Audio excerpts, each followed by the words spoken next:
தலை சுத்தல் இருக்கிற மாதிரியோ இல்லைன்னா வந்து செஸ்ட்டில் வலி, இந்த லெஃப்ட் சைட் செஸ்ட்டில் இல்லை பிரஸ்ட்டில் வலி, இல்லை பால்பிட்டேஷன் டக்குன்னு அடிக்கிற மாதிரி, இல்லை ஸ்டர்னம் நடுவில் வர எலும்பு, இல்லை ரிப்ஸில் வலி, கையில் கரண்ட் ஊற மாதிரி, கை விரல் மரமரப்பு, இல்லைன்னா ஒரு பக்கம் தலைவலி, ரெண்டு பக்கமும் சிலருக்கு தலைவலி, அப்புறம் தலையில் குத்துற மாதிரி, காதுக்குள்ளே வலி, காதுக்குள்ளே டினிட்டஸ் சவுண்டு, அதுக்கப்புறம் தாடையில் மூஞ்சில் இல்லை கண்ணை சுற்றி எல்லாம் கொஞ்சம் வலிக்கிறது, இங்கே ஸ்டெர்னோக்ளைடோமாஸ்டாய்டு இந்த மசில்ஸ்லையோ ட்ரப்பீசியஸ் இந்த மசில்லையோ ரைட் ஆர் லெஃப்டில், சிலருக்கு கழுத்தில் தொண்டையிலையும் வலி, சிலருக்கு இங்கே ஹம்பு மாதிரி ஒரு வீக்கம் மாதிரி இருக்கிறது பின்னாடி, அப்புறம் ஸ்கேப்புலால வலி, இந்த மாதிரியெல்லாம் காஸ்ட்ரோகாண்ட்ரைட்டிஸ் நெஞ்சில் வலி, அப்புறம் பால்பிட்டேஷன் நான் சொன்ன மாதிரி இம்பேலன்ஸ் ஆயிடுது. இதெல்லாம் யூஸ்வலாக ஸ்பைனல் கார்டோடையும் அதுவும் கழுத்தில் இருக்கிற சர்வைக்கல் ஸ்பைனோடையும்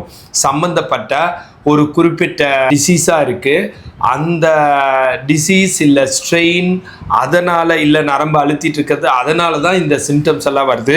அது இதுதான் தெரியாமல் அது ஹார்ட்டுன்னு நினச்சி ஸ்டண்ட் வரைக்கும் இது மாதிரிலாம் போயிடுறது, இல்லை நிறையா இசிஜி எடுக்கிறது, எக்கோ, ட்ரெட்மில் டெஸ்ட்டு, அப்புறம் அதே ரூட்லேயே போயிடுறது. இந்த சிம்டம்ஸ் வந்து கழுத்துனால வருங்கிறது தெரியாமல், அது எக்ஸசைஸ் பண்ணால் சரியாகுங்கிறது தெரியாமல் அந்த மாதிரி போயிடுது. சிலர் இஎன்டின்னு நினச்சிக்கிட்டு இருக்கிறது, சிலர் மாத்திரை சாப்பிட்ருக்கிறது, இன்னும் நிறைய பேர் இதெல்லாம் வந்து உங்களுக்கு உண்மையாலும் ட்ரபிள் இல்லை, நீங்கள் சைக்கலாஜிக்கலாக ஃபீல் பண்ணுறீங்க அப்படின்ட்டு சைக்காட்ரிஸ்ட் பார்த்து மாத்திரை சாப்பிட்டுட்டு இருக்காங்க.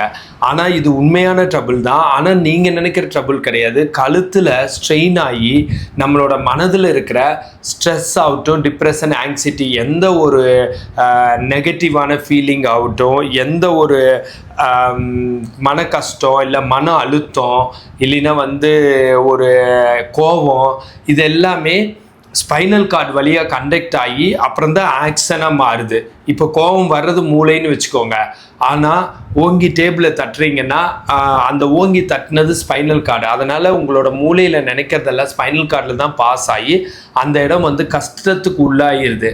கஷ்டத்துக்கு உள்ளாகி தான் இந்த மாதிரி பெயின்லாம் வருது. அதுக்கு பேர் சர்வைக்கல் ஸ்ட்ரெயின் இல்லை சர்வைக்கோஜெனிக் பெயின், சைக்கலாஜிக்கலாக ரொம்ப கஷ்டத்தில் மன அழுத்தத்தில் இருந்து வர்றது. இது தவிர சர்வைக்கல் ஸ்பாண்டிலோசிஸ் இல்லைன்னா சர்வைக்கல் ஸ்பாண்டிலைட்டிஸ், எலும்பு தேய்மானம் இல்லைன்னா ஜவ்வு வீங்கிறது, கழுத்தெலும்பு தேஞ்சிருது, ஜவ்வு வீங்கிறது, அதுக்கு பேர் டிஸ்க் பல்ஜு, ஜவ்வு தொத்திட்டு இருக்கிறது, டிஸ்க் ப்ரொட்ரூஷன், ஜவ்வு விளைகிறது, டிஸ்க் ப்ரொலாப்ஸு. அது தவிர பிரேக்கியல் நியூராலஜியா, அதாவது நரம்பு அழுத்திட்டு இருக்கிறது. இந்த மாதிரி தொந்தரவில் தான் நான் சொன்ன சிம்டம்ஸ் எல்லாம் வருது. இதெல்லாமே எக்ஸசைஸ் பண்ணால் பூரணமாக குணமாயிடுது, திருப்பி வர்றதே இல்லை.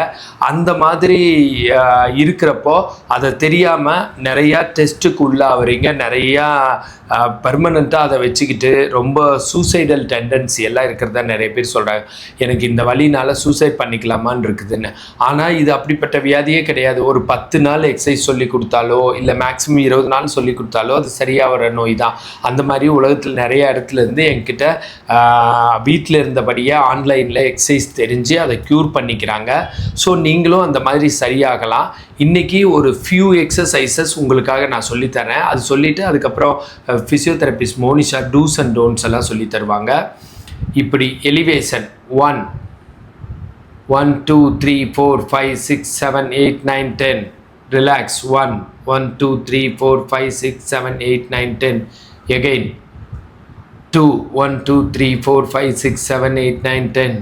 2 1 2 3 4 5 6 7 8 9 10. 3 1 2 3 4 5 6 7 8 9 10. 3 1 2 3 4 5 6 7 8 9 10. இது மாதிரி 1 1 2 2 3 3ன்னு 7 டைம்ஸ் பண்ணணும். அந்த மாதிரி 3 செட்டு மூகையில் 21 தடவை கூட பண்ணலாம். இந்த எக்ஸசைஸ் நல்லாவே கழுத்து வலியோ அது சம்மந்தப்பட்ட தலை சுத்தலோ வாமிட் வர மாதிரி இருக்கிறதோ இல்லை செஸ்ட்டில் இருக்கிற பெயினோ பால்பிட்டேஷன் இது எல்லாத்தையுமே குறைக்கும். இதை தவிர கையை கோர்த்து இந்த மாதிரி 1 1 2 3 4 5 6 7 8 9 10.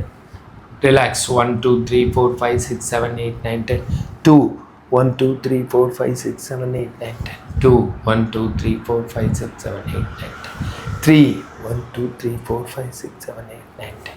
3 1 2 3 4 5 6 7 8 9 10. இது மாதிரி 7 தடவை 3 செட்டு 7 21 தடவை செய்யலாம். இந்த 2 எக்ஸசைஸும் ரொம்ப ஹெல்ப்ஃபுல்லாக இருக்கும்.